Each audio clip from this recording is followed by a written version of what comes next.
Hello everyone, this is Distant Screams. Welcome to my channel. You guys know the drill. First time post, long time lurker, names kept anonymous, and change for the personal reasons. I tend to ramble, so I'm going to try and skip boring parts and get to the good stuff. This happened sometime between September 2009 to 2014. I was 17 at the time. There's definitely a backstory, but to prevent spoilers, I'll leave that till the end. Unlike most people in my high school graduating class, I knew what I wanted to do as a career, and I was ready to get out and begin a new chapter in my life.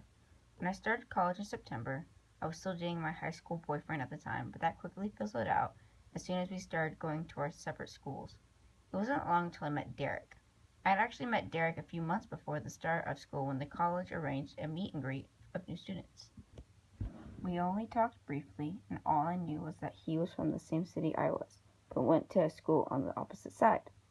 Our program was divided into two sections. The first half would take all the classes in the morning and the other in the afternoon. Derek was in my morning class. He seemed really sweet, handsome, and funny. We clicked right away, and it wasn't long until we started dating. There was no warning signs in the beginning, and everyone seemed to really approve of our relationship, my parents included. That's saying a lot since they are incredibly hard to impress. We were inseparable during our first year of college. Just before second year, we find out that we're split in separate sections so we can all get to know the rest of our program better. But right on the first day, Derek surprises me by telling me that there was a mix-up with his schedule, and they moved him back to my section.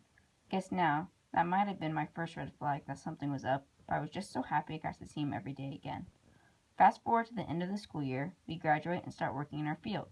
We end up saving enough to rent out a basement apartment close to train stations where we can commute to work. Everything is a dream come true for me. Good job, good boyfriend, good life.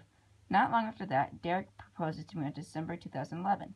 On February 2012, Derek gets a call from his work and tells him that he has to travel abroad for a week on a project. We say our goodbyes and I head back home. The next day, I decide to clean up our floor since I was expecting my mom and my sister that night. In our bedroom, we have a two-door walk-in closet, and they split perfectly, dividing my side and Derek's side. I roll my eyes as soon as I look at Derek's side, because he tended to keep things untidy and unkept on his side, while mine was neat and even color coordinated. As I moved and shuffled stuff around, I see a big box, kind of like the ones you see people carrying after they've been fired from their jobs. Being the curious person I am, I pull it out. Once I open the box, I immediately see notes and develop photos. As I rummage through the photos, I see pictures of us on vacation during graduation and some candidates he snapped of me on campus. Every now and then, I'd find even one of me sleeping on our couch or in bed. I thought it was weird, but endearing. He was the love of my life, after all. It's what I saw in the next few photos that sends chills to my spine this very day. The next pile of photos started out normally enough. I knew most of them were from our college days, but then I noticed photos from our orientation day, when I first met Derek. Only, they were from far away. Most were obscure and blurry, but there's no doubt that it was me. I was wearing my Zelda shirt on that day, and I remember lending it to my cousin, who after that lost it.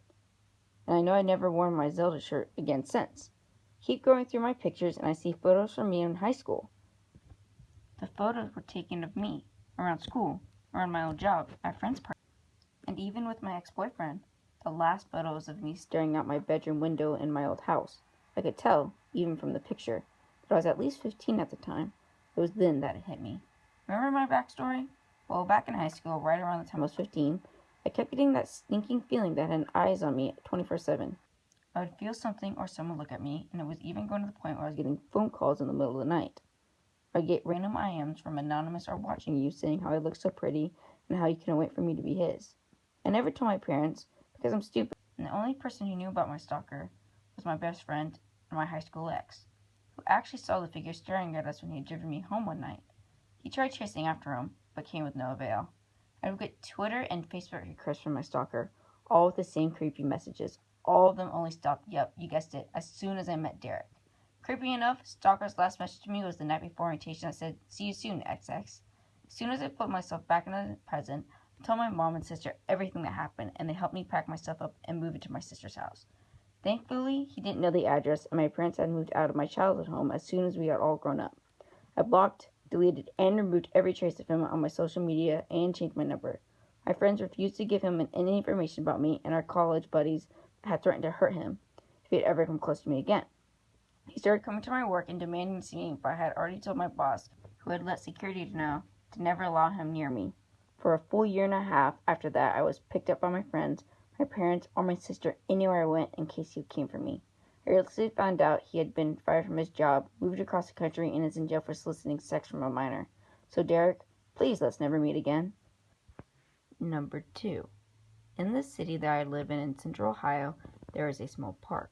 The park is located near a few sports stadiums, some office buildings, and a major daytime food market.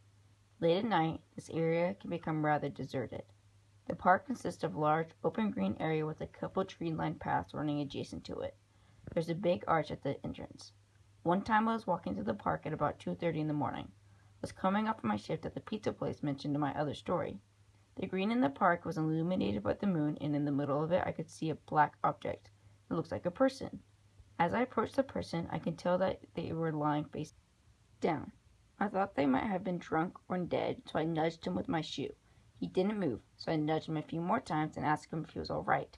Suddenly, he grabbed my ankle. I tried to kick him off, and he pulled a knife with his other hand and stabbed around at the ground. I managed to kick him off and fled to an area with a bunch of people. He followed me into the edge of the park, and at that point, he stopped. I contacted the police, and there wasn't much they could do. Let's not meet again, creepy guy. Number 3. When I was about 6 years old, my mother was living in a house on the corner. Our backyard was very large and was surrounded by 8-foot-tall bushes. The house behind us had a connecting backyard to mine, but was separated by only a chain-link fence. This is how I met my little childhood best friend, Ava. Ava and I were playing in my large front lawn when it grew time for her to go home. My mother frequently let me walk Ava home by herself, as I literally had to walk less than 2 minutes down the sidewalk, turn around, and come back. I had done it numerous times. Besides the sidewalk was a sheltered bus stop. It wasn't usually very busy.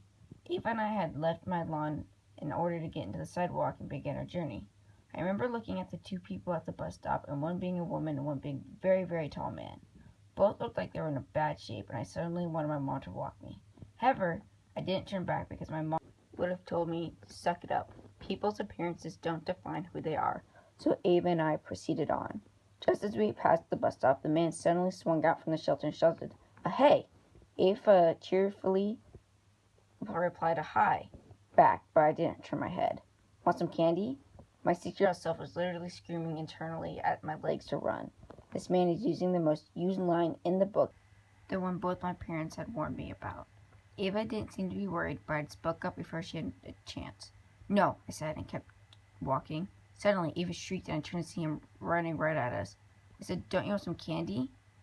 He was shouting at us, and all I did was start running alongside Ava, screaming my little head off.